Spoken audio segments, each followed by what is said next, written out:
Hey guys, tonight we begin with Feudal Japan, the land of geishas who somehow get misidentified every 5 minutes, and monks who definitely did more than meditate.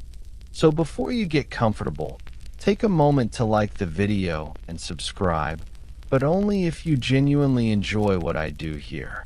And let me know in the comments where you're tuning in from and what time it is for you. It's always fascinating to see who's joining us from around the world. Now, dim the lights, maybe turn on a fan for that soft background hum, and let's ease into tonight's journey together. When the average person imagines a samurai, they picture a 6-foot-tall statue of discipline standing perfectly still under a cherry blossom tree while dramatic flute music plays in the background.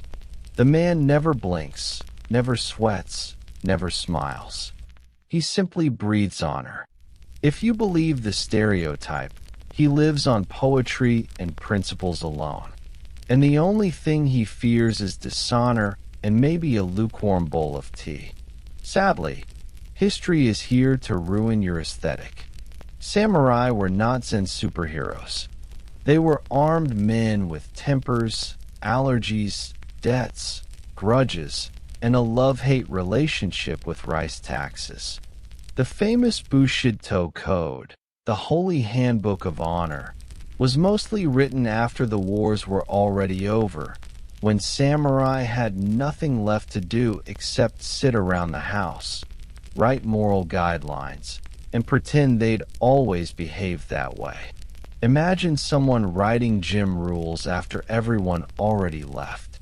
That's Bushido.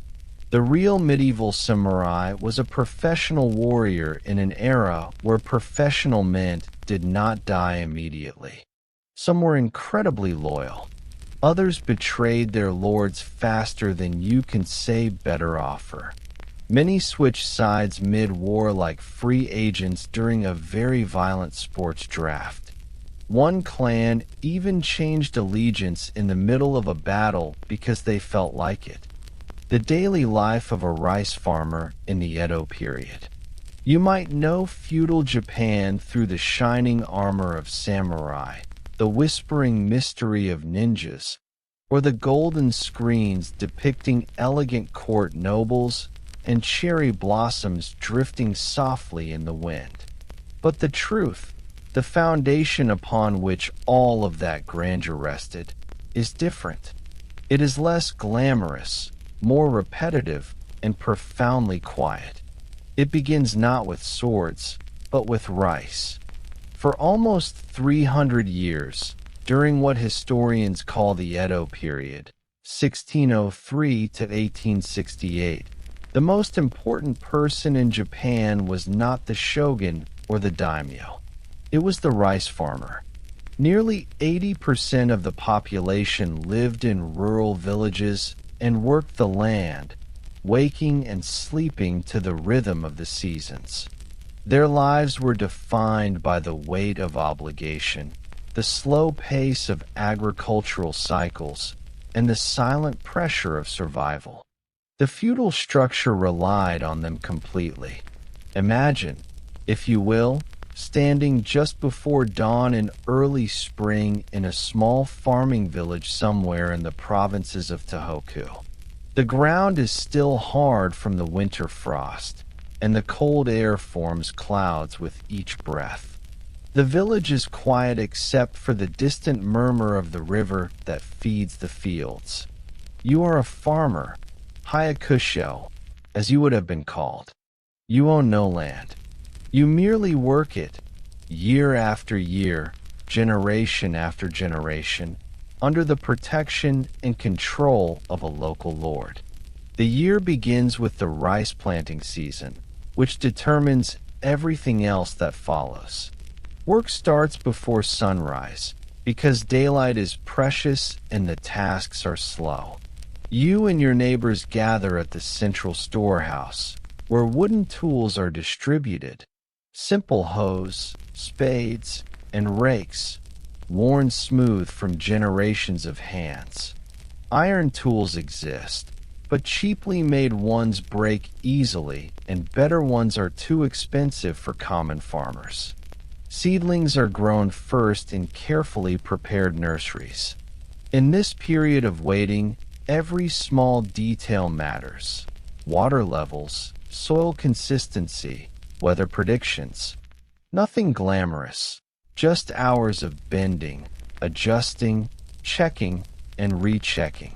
Even before planting begins, there are rituals. In many villages, seed rice would be blessed at the local shrine. A priest, his voice slow and steady, would chant prayers while villagers stood silently, hats removed, hands together, hoping for the favor of the gods. Rice was never just food. It was life itself, and a poor harvest could destroy an entire community. Once planting begins, the true labor starts. The farmer's feet sink into the cold mud of the water-filled paddies, and step by slow step, they plant each seedling by hand in neat rows. It is work that forces the body to bend at the waist for hours, and in many cases, chronic pain lasted a lifetime. Children helped, too. There were no schools in most villages, and education was learning how to work. Villages were quiet places where very little changed across centuries. The same fields, the same houses, the same work, the same worries. As you move through the season, the rhythm of daily life becomes predictable. Wake before dawn. Eat a simple breakfast, usually millet or barley rather than polished rice, since farmers rarely ate the grain they produced. Walk to the fields. Work until midday. Return home briefly to eat miso soup, pickled vegetables, or maybe tofu if someone made a trip to the nearest market town. Work again until sunset. Sleep early. There is no romantic excitement or dramatic twists here. It is a life defined by routine and obligation. But there are moments when the village breathes together. Festivals marking planting and harvest seasons, evenings when neighbors gather and talk while drinking cheap sake, or when traveling performers pass through and share news from distant lands. The village itself is an intricate machine built for cooperation. Every family is part of a kumi, a small group responsible for collective labor and mutual responsibility. If someone fails in their duties, the entire group suffers punishment. This system ensured loyalty and discipline, not through violence, but through social pressure. Honor in the village was not won through combat, but through reliability. But beneath the quiet surface, fear is always present. Taxes are unavoidable. A portion of every harvest must be delivered to the storehouses controlled by the daimyo. Farmers do not pay in coins. Money is rare in rural life. They pay in rice, measured in koku, a unit representing how much rice one person needs to live for a year. The Lord's officials would arrive during harvest season to calculate how much each farm owed. Their measurements were rarely fair. A miscalculation or an intentional act of corruption could erase a family's security. Anything could destroy a year of labor. Floods, droughts, storms, pests, disease, early frost, landslides, or simply bad luck. Imagine watching the sky grow dark in late summer, knowing that a storm could sweep away a year of work in a single night. There are no modern protections, no insurance, no backup supply. You can only pray. And when disaster comes, famine follows. The historical records preserve lists of names of the dead, entire villages lost, children orphaned, old people starved quietly rather than taking food from the young. Villagers learned to survive on wild roots, tree bark powder, thin porridge, or anything that might resemble sustenance. In many stories passed down, people spoke of sleeping more to feel hunger less.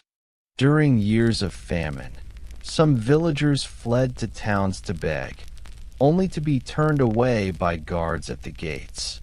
Others joined peasant uprisings, desperate acts of rebellion fueled not by ideology, but by empty stomachs. These riots were usually brief and inevitably crushed, yet they left marks on the social memory, silent reminders that the system depended on obedience and hope, neither of which was guaranteed. Still, daily life continued. People married, children were born, seasonal festivals returned. Human resilience worked not through heroism, but through endurance and monotony. There was beauty in the cycles, even without luxury. The tranquil view of sunrise over flooded paddies, the slow hum of insects in midsummer, the first bite of new rice at harvest, a taste so precious that families spoke of it for months. Night in a farming village was quiet. There were no street lamps, no glowing windows, no distant hum of machines. Just the sound of crickets and wind through thatched roofs. People slept early because oil for lanterns was expensive and darkness was complete. Families gathered near the small hearth, where smoke filled the room and stained the ceiling black. Stories were told slowly, voices low and steady, while children drifted into sleep to the crackling of firewood. Perhaps the most overlooked truth of feudal Japan is this: what held society together was not the sword, but the rice bowl. Everything, military power, social hierarchy, wealth, politics, grew from the earth beneath the farmer's feet. The samurai held authority, but the farmers held survival. Without them, everything would have fallen apart. And yet, for all their importance, they lived lives of constant uncertainty, always dependent on nature, always watched by officials, always aware that one bad year could erase generations of effort. A life built on diligence and fear, on patience and duty. Now imagine standing again in the field, the sun setting behind you, your back sore, your hands cracked and bleeding from the day's work. You look across the vast network of paddies, water reflecting the orange glow of evening like sheets of glass. You think not of glory or heroism, but simply of making it through another season. And then, as darkness settles across the land, a question lingers like the mist rising from the paddies at dawn. What happens when the crop fails and there is nothing left to give? The daily life of a rice farmer in the Edo period. What happens when the crop fails and there is nothing left to give? In feudal Japan, that question was never a hypothetical thought experiment. It was a fear that shaped every decision, every ritual, and every breath taken during the long months between planting and harvest. When a harvest was poor, the consequences rippled outward through the social hierarchy like cracks spreading through ceramic. Taxes were unavoidable. Whether crops flourished or withered, the daimyo's officials arrived on schedule, carrying wooden measuring boxes and scrolls listing the expected yield. Farmers gathered nervously around the storehouse as the officials, dressed in dark robes and stiff posture, inspected the rice. Their judgment carried the weight not only of law but of survival. A mistake or a deliberate exaggeration could mean that a village starved. There were no debates, no negotiations, no appeals. decisions were final. The rice collected from farmers did not stay in the village. It was transported to the regional castle town, where it entered the lifeblood of the feudal economy. Rice was wealth, far more valuable than metal coins. It paid the samurai stipends, funded castle construction, stocked granaries, and represented the political power of the daimyo. Even the shogun in Edo measured a lord's status by the number of koku under his control. One koku equaled enough rice to feed one person for a year, and domain strength was measured in tens or hundreds of thousands of koku. Yet while rice flowed upward, hardship flowed downward. In years of failed harvest, fear became a constant companion. Villagers whispered among themselves at night, planning desperate strategies. Some proposed hiding rice to reduce tax burdens, burying sealed containers at the edges of fields or beneath floors. But such risks were nearly impossible to conceal. Officials inspected houses unannounced. Punishments for deception could range from fines to imprisonment, or even execution for village leaders. More common than rebellion was resignation. If a family could not meet its tax quota, the burden might fall on neighbors through the kumi system of collective responsibility. Shared suffering prevented collapse, but fueled resentment. A single failure could damage the delicate balance of trust that bound a village together. Many believed misfortune reflected moral or spiritual failing, and shame often weighed heavier than hunger. When famine struck with full force, survival became a matter of endurance rather than strength. Villagers learned to stretch time as food dwindled. Meals shrank from bowls to mouthfuls. Grains were mixed with husks, weeds, or bark flour. Miso soup thinned until it resembled hot water with the faint memory of flavor. People chewed leaves simply for something to swallow. Many kept moving, working, and speaking slowly to conserve energy. Some families sold tools, clothing, or even their homes piece by piece. Historical records describe years when snow fell late, or rains came early and crops vanished beneath floodwater.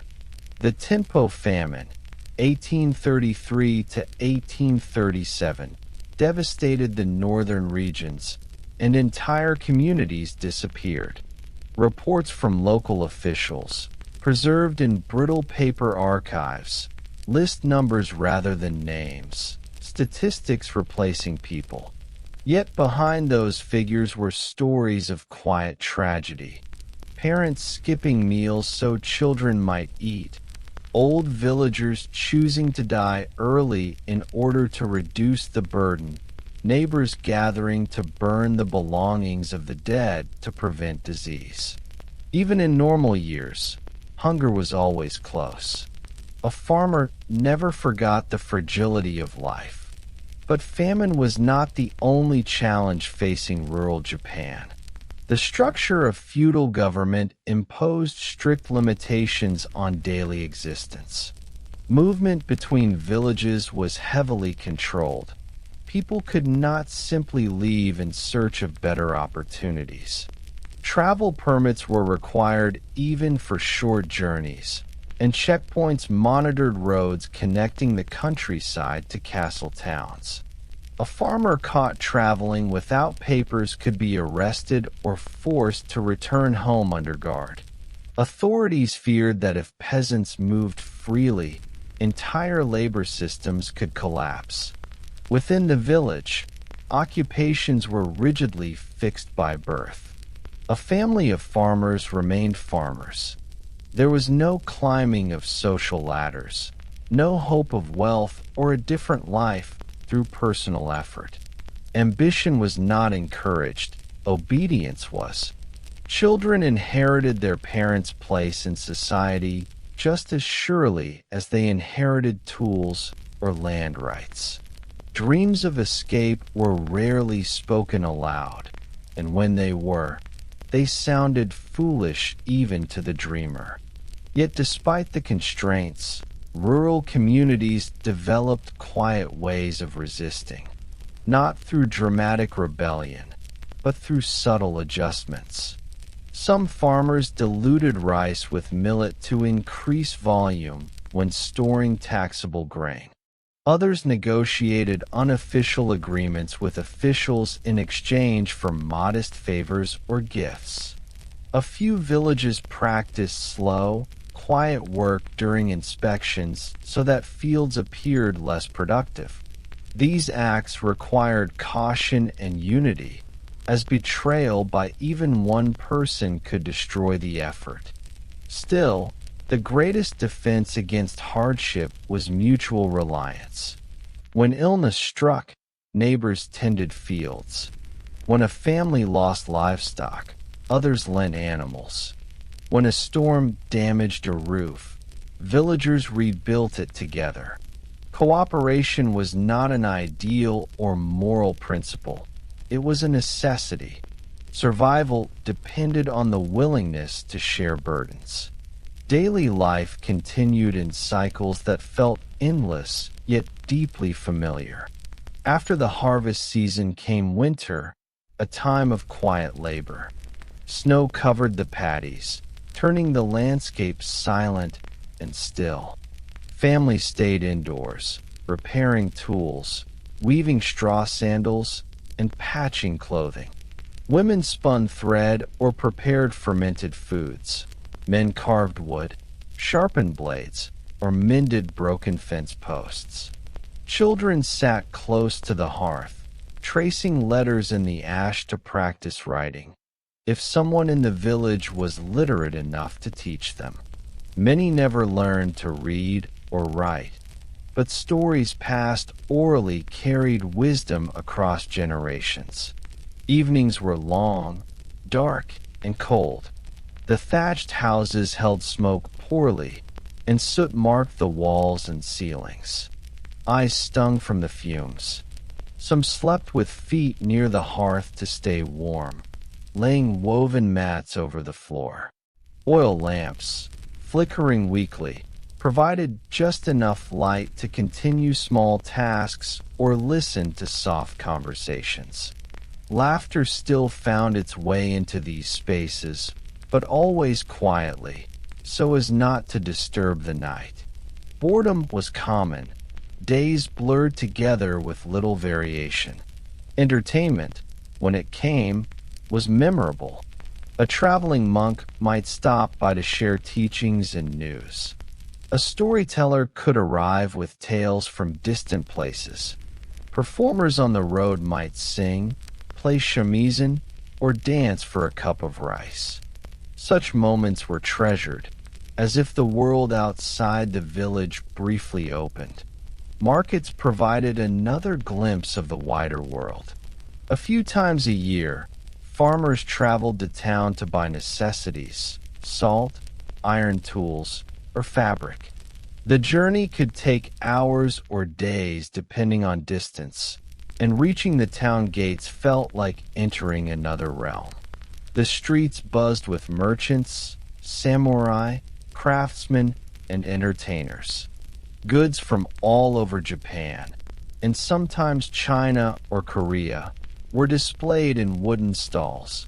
Lacquerware, ceramics, dried fish, tea, candles, and occasionally rare luxuries like sugar or silk. But most farmers returned home with only essentials, carrying precious supplies wrapped in cloth on their backs. In contrast, the castle towns where the samurai lived were rigidly structured, full of rules and regulations.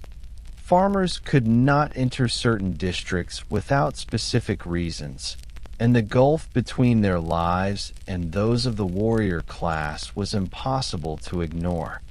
Samurai were expected to embody honor, discipline, and loyalty, but in reality, Many spent their days engaged in administrative paperwork or routine patrols rather than heroic combat. Yet farmers rarely saw those mundane realities. The image of the samurai, unreachable and idealized, hovered over them like distant symbolism.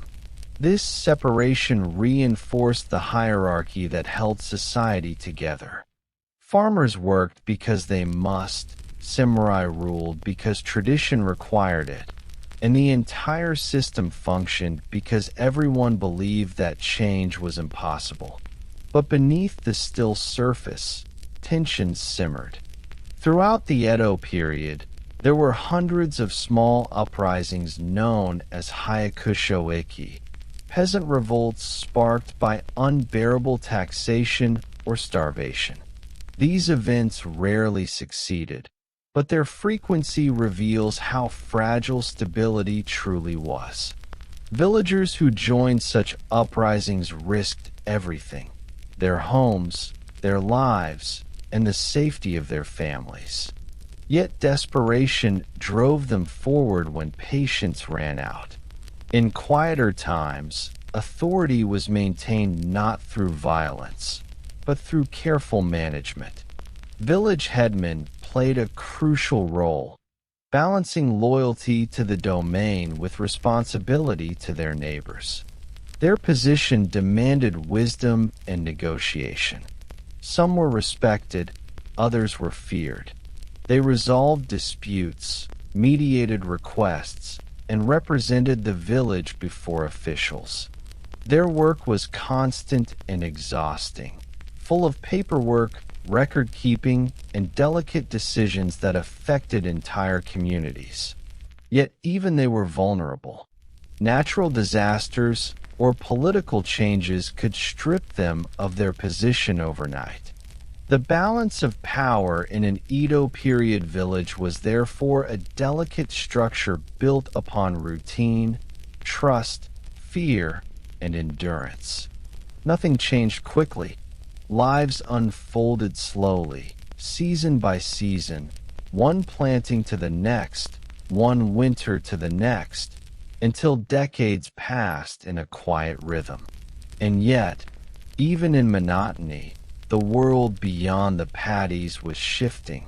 The policies of the Tokugawa shogunate, the peace that ended centuries of war, relied on unwavering control.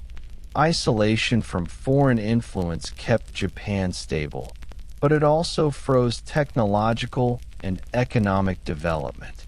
While farmers bent over fields, unseen forces, political pressure, regional competition, economic strain were beginning to gather momentum far away. In the villages, these changes were invisible. Farmers did not think of national politics or international trade. Their concerns were immediate: weather patterns, soil quality, family health, and the slow ticking of seasonal rituals. Life remained focused on survival, not progress. Yet the question that hung over every household, every year, and every generation would grow louder. How long can a society endure when so much depends on the hope that tomorrow will be kinder than today? The daily life of a rice farmer in the Edo period. How long can a society endure when so much depends on the hope that tomorrow will be kinder than today? For nearly 3 centuries, the farmers of Edo, Japan carried that hope like a silent weight. Through famine, taxation, and unchanging routine, they held together the foundation of a society admired for its order and stability. And yet, beneath the quiet rhythm of the seasons, pressure steadily built, slow and invisible, like water seeping into stone. By the late Edo period, the cracks in the system began to widen. Villages across Japan experienced increasing hardship due to a combination of natural disasters, economic mismanagement, and political tension. Famines worsened, taxes rose, and the once tightly controlled social structure grew unstable. Farmers who had spent generations enduring in silence began to find the courage, or the desperation, to speak, and eventually to resist. Peasant uprisings, or hyakushoiki, had occurred throughout the Edo period, but they were typically small and localized. Many consisted of villagers marching to the local government office, demanding tax reductions or the dismissal of corrupt officials. They carried banners, chanted prayers or slogans, and often wore straw raincoats and conical hats to conceal identities. Though technically illegal, these demonstrations were sometimes tolerated, particularly if they remained peaceful. Officials understood that allowing villagers to vent frustrations might prevent greater rebellion. But as suffering intensified, so did the uprisings. The Tempo famine was one of the breaking points. In the mid-1830s, cold weather and flooding destroyed crops across northern Japan, and tens of thousands died. Rice prices soared. Villagers watched as storehouses remained full for elite consumption, while children starved outside their doors. In response, large-scale revolts erupted, some involving thousands of participants. They attacked storehouses and merchant shops, seizing food by force, acts born not of ideology, but of necessity. Yet, even in rebellion, the farmers' primary demand was rarely the overthrow of the system. Most simply pleaded for fairness, a reduction in taxes, distribution of emergency rice, or punishment of corrupt officials. They believed that the social order could function if only justice was restored. Their goal was not revolution, but repair. Still, the cracks spread upward. The Tokugawa government, long confident in its authority, struggled to respond. The rigid isolationist policies that once maintained peace now hindered adaptation. Foreign ships began appearing in Japanese waters, demanding trade and diplomatic relations. Internal expenses soared as domains attempted reforms.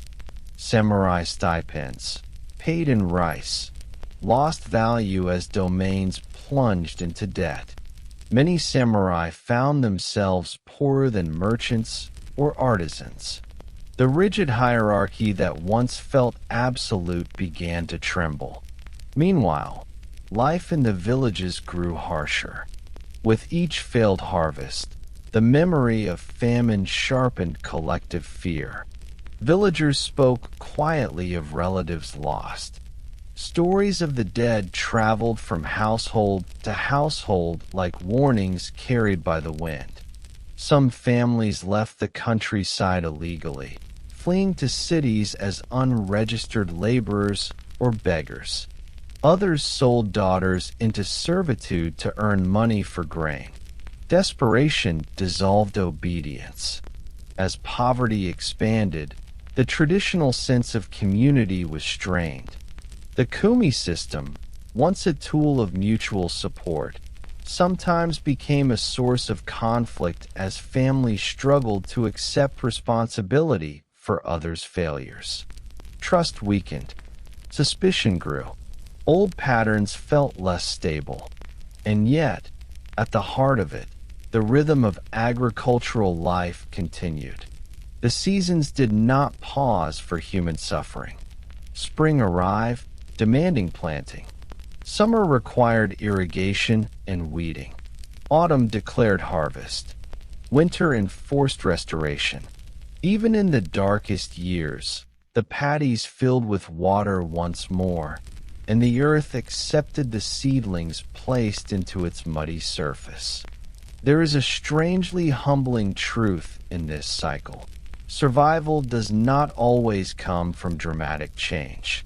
More often, it comes from the quiet insistence on continuing.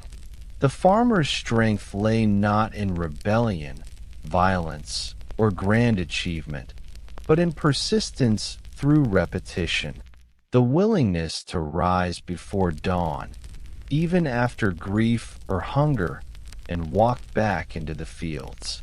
But change eventually arrived, not through choice, but necessity. In 1853, American warships led by Commodore Matthew Perry appeared in Edo Bay, demanding that Japan open its ports. Their presence shook the nation.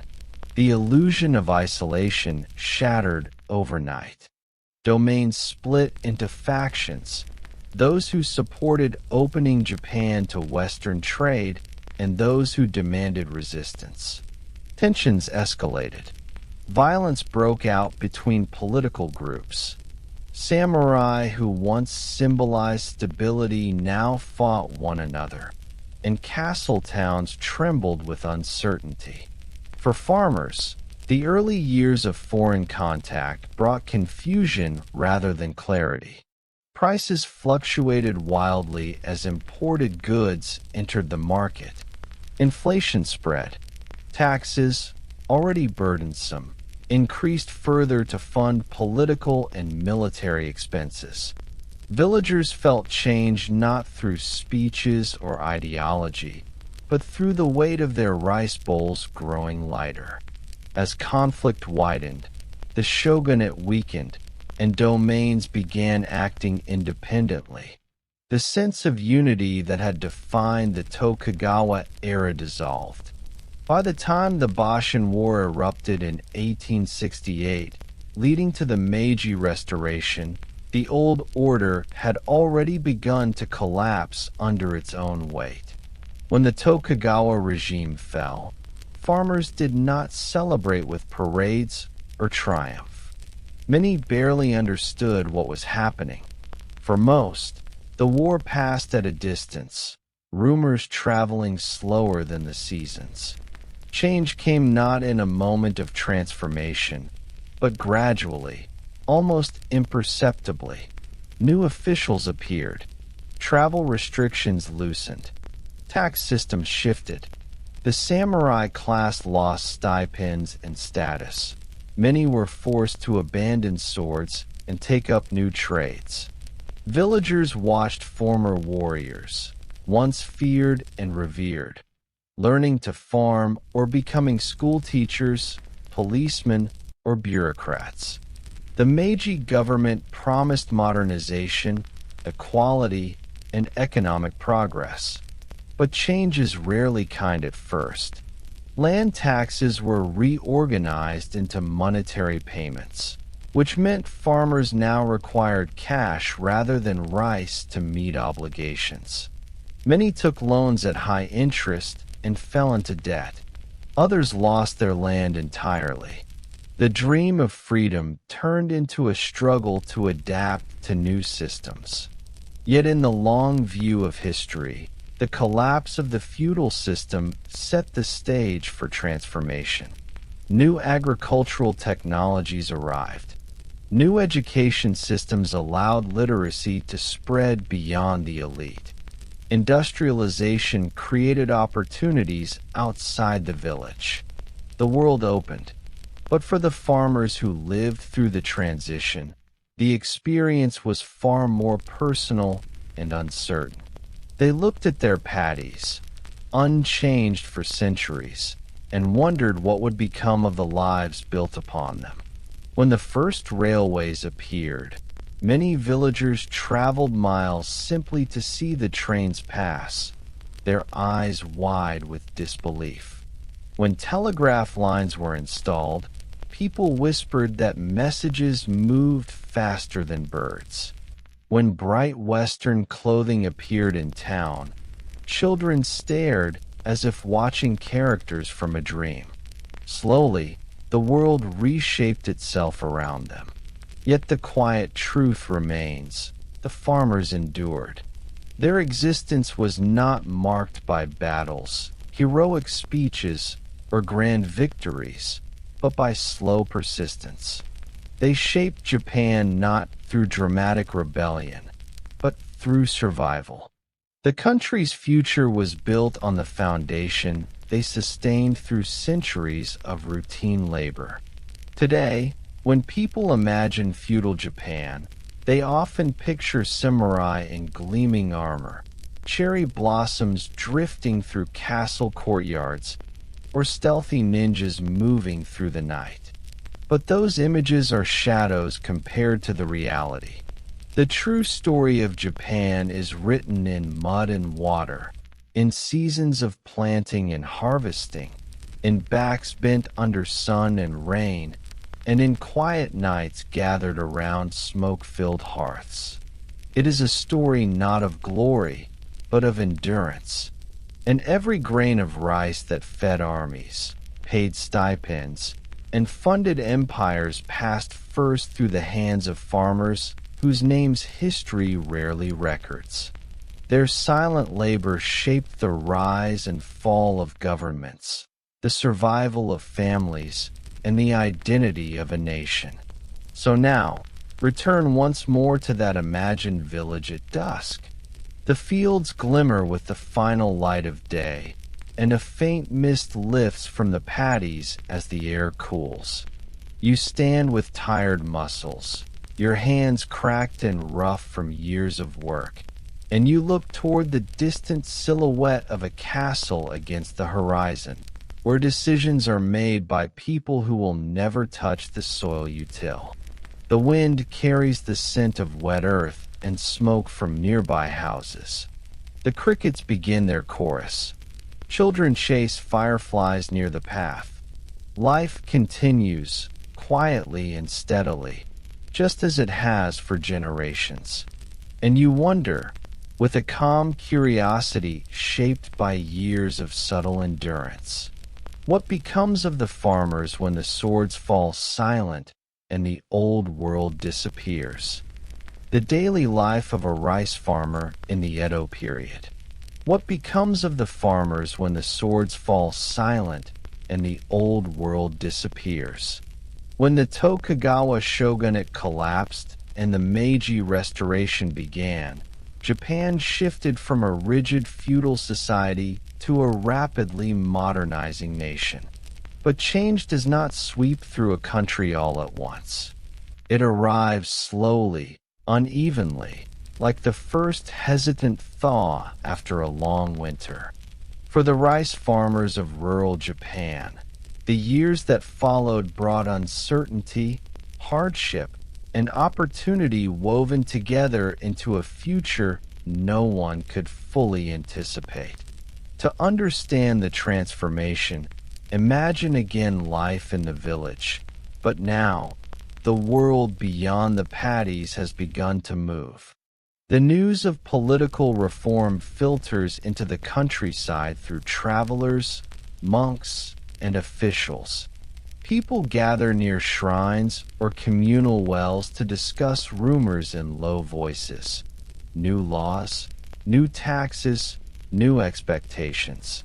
Many listen in confusion, their faces lined with caution. The words used by officials, modernization, progress, nationhood, sound distant and abstract compared to the immediacy of planting and harvest. In 1873, the Meiji government introduced the land tax reform, one of the most consequential changes for farmers. Under the Tokugawa system, taxes were paid in rice. But the new law required payment in money. Suddenly, the rhythm of agricultural life shifted. Farmers now needed cash, not just grain, and cash required participation in a rapidly emerging economy. Markets grew in importance, and prices fluctuated unpredictably. A poor harvest might once have meant hunger, now it meant debt.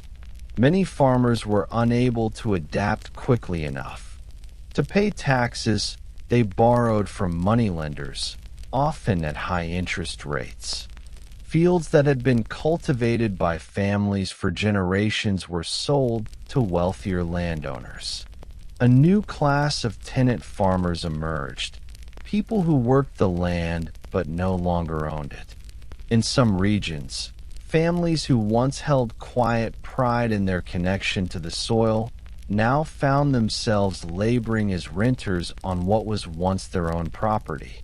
This shift reshaped village life. The community bonds that had served as a survival mechanism under the old system weakened. Where cooperation once ensured mutual protection, competition and economic pressure created divisions. Some prospered through adaptation, becoming suppliers, merchants, or landlords. Others slipped further into hardship. The equality of shared struggle, however difficult, gave way to uneven opportunity. Meanwhile, the samurai class, stripped of stipends and privileges, faced their own collapse. Many samurai turned to farming, but few possessed the endurance, skill, or knowledge required to handle agricultural labor. Others became teachers, police officials, or military officers in the new national army. For centuries, farmers had looked up to the samurai with a mixture of respect and fear. Now, the boundaries between classes blurred. Children saw former warriors dressed not in silk and armor, but in simple cotton garments, carrying tools instead of swords. The countryside changed not only socially, but visually. Gradually, new technologies appeared. Western-style tools replaced traditional wooden implements. Irrigation systems improved. The first agricultural cooperatives formed, enabling groups of farmers to share resources. Traveling instructors taught new cultivation techniques, seeds, and fertilizer systems. Yields increased, and harvests grew more predictable. The endless anxiety of famine slowly receded, though memories remained etched into the collective consciousness. Education also spread into rural life. The government introduced compulsory schooling, and small primary schools appeared in villages. Children who once spent their days working full-time in the fields now carried books and writing brushes, learning to read and calculate. Some villagers feared that education would pull the young away from agricultural duty. Others felt cautious hope. A literate population gained access to ideas that once seemed unreachable. With literacy came newspapers, thin sheets of printed characters that carried stories from distant prefectures and foreign countries. Villagers gathered around the few who could read aloud. They listened to accounts of railroads stretching across the land, of steamships crossing oceans, of factories rising in cities, of wars being fought in places they had never heard of. The world, once as small as the valley between mountains, expanded beyond imagination. But progress always creates new challenges. Young people, inspired by stories of opportunity beyond the village, began to leave. They traveled to cities such as Tokyo, Osaka, or Yokohama to work in industry, seek education, or find independence. Families felt pride and grief at once. A child leaving home meant economic hope, but also separation. The familiar cycle of farming life, once the only path, no longer seemed inevitable. Some villages shrank. Houses were abandoned. Tools rusted in empty sheds. The quiet of rural nights deepened not from peace, but from absence. Yet through all of this, rice remained central to Japanese identity. Even as industrialization accelerated, the daily meal continued to revolve around the rice bowl. Even as factories replaced fields and national accounting, the farmland remained the spiritual core of the country. The imagery of rice, the seedling, the ripening ear, the steaming bowl, appeared in poetry, in festivals, in family rituals. The farmer's labor, once invisible, became celebrated as a symbol of perseverance and resilience. By the early 20th century, agricultural reforms and technological advancement improved living conditions. Fertilizer increased yields. Cooperative organizations distributed supplies more efficiently. Transportation networks connected rural markets with urban consumers. Farmers gained more influence in politics and played roles in shaping national agricultural policy. Slowly, life became more stable. But the real transformation was not economic. It was psychological. For generations, farmers had lived under the shadow of dependency on nature and authority. Every year demanded obedience to the same repeating cycle. The future was never expected to change. Yet the Meiji era forced rural Japan to confront a new reality. Uncertainty could be a source not only of fear, but of possibility. The idea of personal ambition, once regarded as foolish or dangerous, began to take root. Children studied, dreamed, and imagined futures beyond the boundaries of their ancestors' lives. And still, the rice fields remained, patient and constant. Today, when one walks through the Japanese countryside, past paddies reflecting the sky, past narrow roads bordered by irrigation canals, past small shrines nestled beneath old trees, traces of the feudal world linger quietly. Some villages still hold planting festivals with ancient prayers. Farmers still bend over seedlings in the cool light of early morning. Elders still speak of famine years with reverence, as if honoring the memory of those who endured through unimaginable hardship. The landscape itself holds history. The curve of a terraced hillside, the stones lining an irrigation channel carved centuries ago, the wooden granary standing beside a shrine. Each element whispers a reminder. The modern nation was built not on the victories of warriors, but on the labor of farmers whose names were never recorded. When people today think of Japan's past, they often imagine samurai battles, ninja intrigue, or the graceful rituals of court nobles. But the true story of Japan's endurance lies in the quiet persistence of those who woke before dawn, year after year, planting and harvesting, hoping and fearing, enduring and surviving. In a world shaped by rapid movement and constant noise, their lives might seem uneventful, boring even.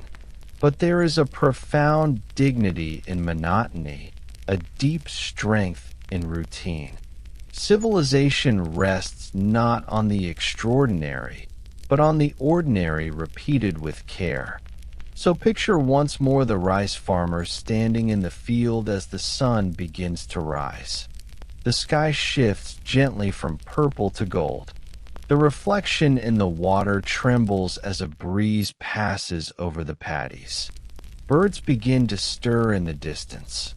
The farmer lifts a tool worn smooth by generations and steps into the mud, ready to begin the work that has sustained millions. No audience applauds. No historian records the moment. But without it, nothing else would exist. And as the world continues to evolve, through industrial revolutions, wars, technological leaps, and global change, the quiet question remains, echoing through time like a distant bell across the fields. How often do we forget that the foundation of history is built not by heroes, but by hands like theirs? Samurai off the battlefield, paperwork, taxes, and boredom. When you picture a samurai, you may see a warrior standing tall in polished armor, katana gleaming under sunlight, cherry blossoms falling around him as he charges into battle. You may imagine fierce duels, dramatic loyalty, heroic deaths, and legendary honor. That is the samurai of art, theater, and modern cinema, an icon built from centuries of romantic retellings. The real samurai, however, especially during the long peace of the Edo period, led a very different life. For nearly 250 years, Japan existed in a state of relative peace under the rule of the Tokugawa shogunate.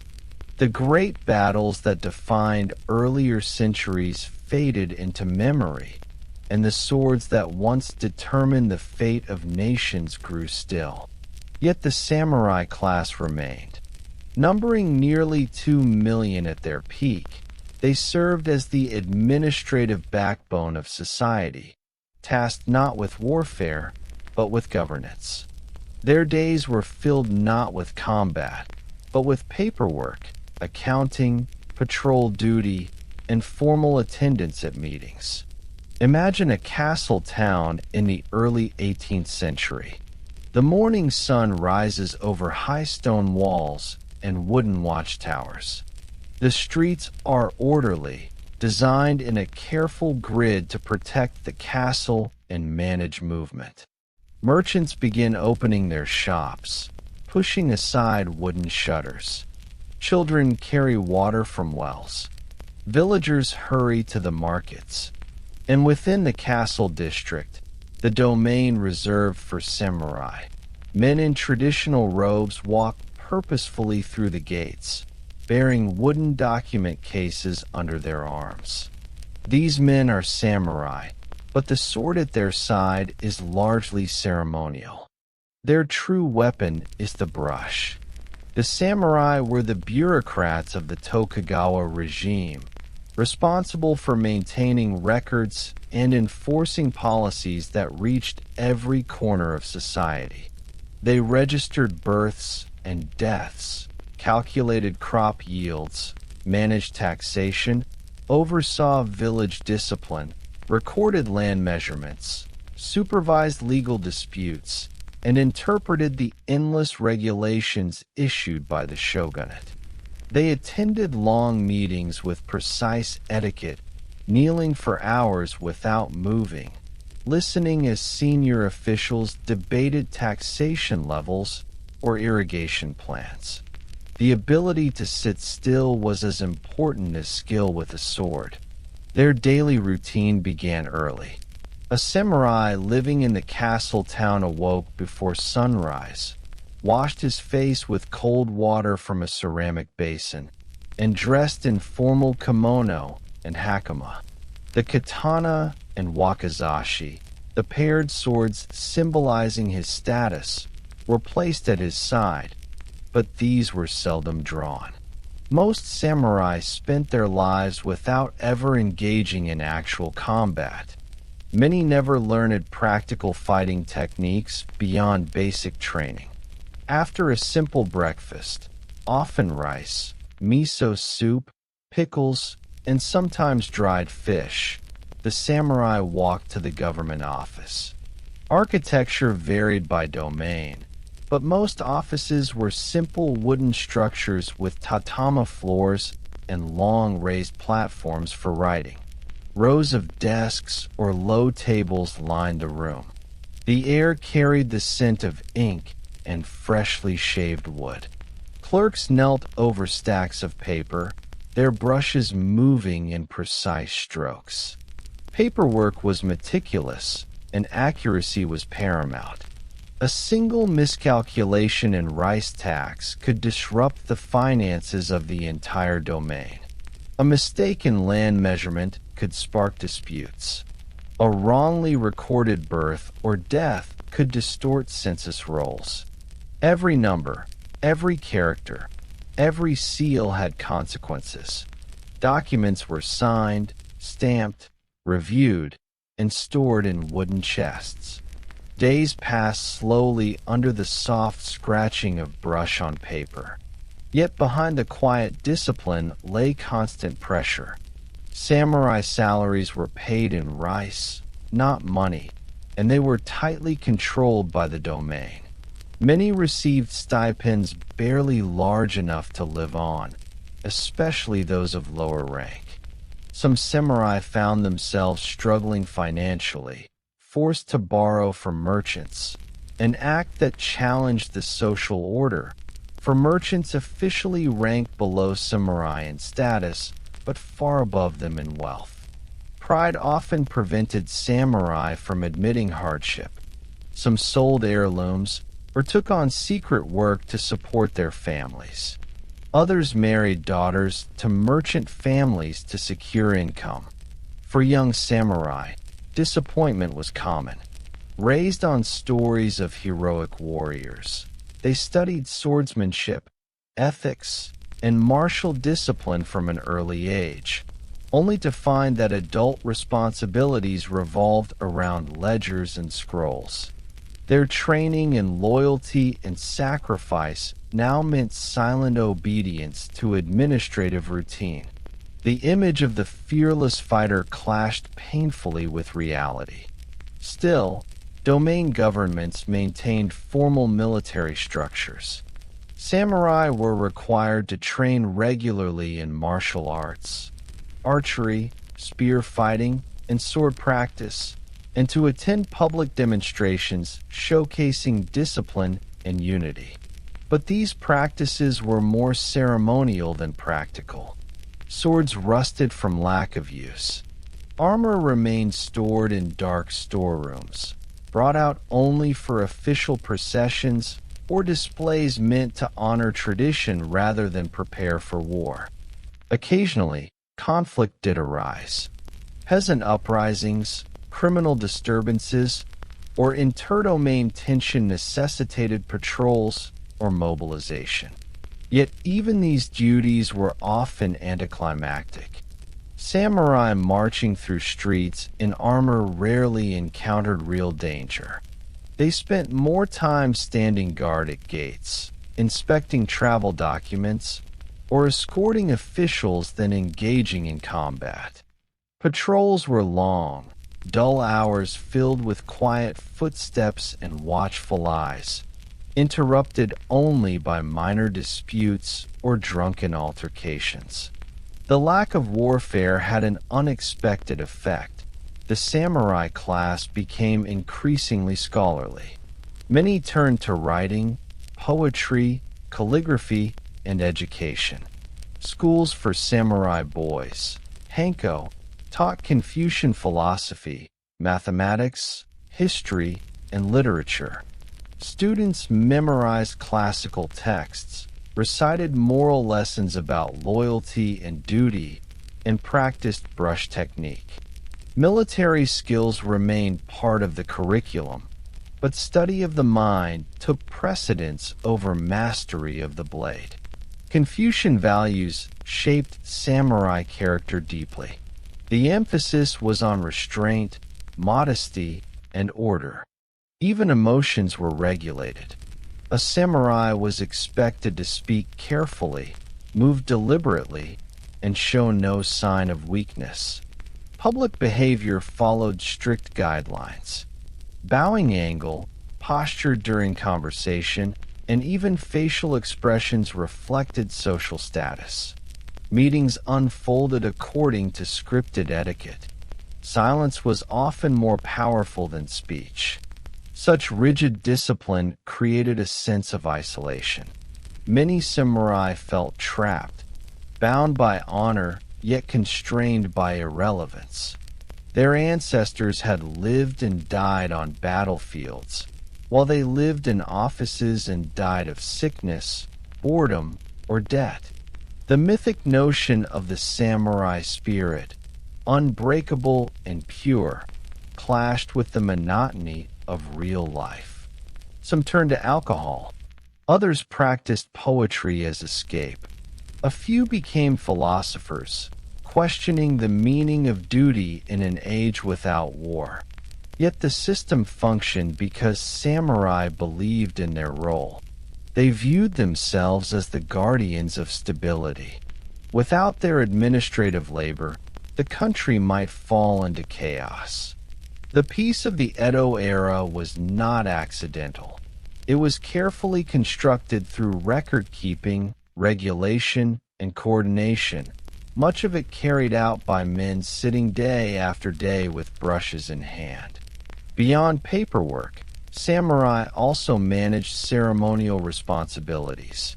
They participated in elaborate processions when the daimyo traveled to Edo for Senkin-kotai, the alternate attendance system that required feudal lords to spend time in the capital each year. These journeys involved hundreds or thousands of participants, carefully organized and richly decorated, intended to display power and loyalty. Samurai marched in formal attire, bearing banners and weapons polished for spectacle rather than battle. Watching villagers marveled at the grandeur, unaware that many participants were preoccupied not with threats of war, but with the discomfort of long marches, tight footwear, and strict protocol. Samurai also enforced social order within towns. They monitored curfews, inspected markets, recorded travelers, and mediated disputes. They attended executions, though many found the duty distressing rather than honorable. They supervised prisons, which were overcrowded and poorly maintained. They investigated theft, assault, and fraud, crimes often rooted in poverty or hunger rather than malice. But perhaps the most unexpected part of a samurai's life was not duty, but boredom. Long periods of inactivity defined their existence. Government offices closed in the late afternoon, with few recreational outlets besides scholarly pursuits or drinking. Many samurai spent evenings in silence, sitting around braziers or strolling empty streets. Houses were small and cold in winter. The sound of wind rattling shoji screens filled the quiet. Conversations were polite and restrained. Time stretched slowly. For some, boredom became a philosophical teacher. They studied Zen, practiced meditation, and wrote haiku capturing fleeting moments, falling snow, the chirp of insects, the scent of plum blossoms. For others, boredom became a burden. Gambling houses, theaters, and pleasure districts offered escape, though such indulgence was officially prohibited. Many samurai fell into debt through secret visits, risking punishment or disgrace. And while samurai were forbidden from engaging in agriculture or commerce, reality often demanded compromise. Some secretly taught martial arts for money. Others made wooden crafts, stitched clothing, or wrote calligraphy for payment. A few even pawned their swords, the very symbols of their identity, to survive. Yet despite hardship and disillusionment, the samurai maintained appearances. They walked with controlled posture, spoke with measured tone, carried swords with deliberate grace, and upheld traditions as though the world had not changed. The image of dignity became a mask worn daily, hiding the quiet struggle beneath. But masks can only last so long. As the 19th century progressed, the quiet tension between myth and reality grew heavier. Young samurai, raised on stories of battlefield honor, questioned their purpose. Elders wondered whether the peace they preserved had also trapped them. The whispers of dissatisfaction, though soft, spread. And so, the question lingered in every government office, every evening gathering, every silent patrol. What happens when a warrior has no war to fight? yet is not allowed to become anything else.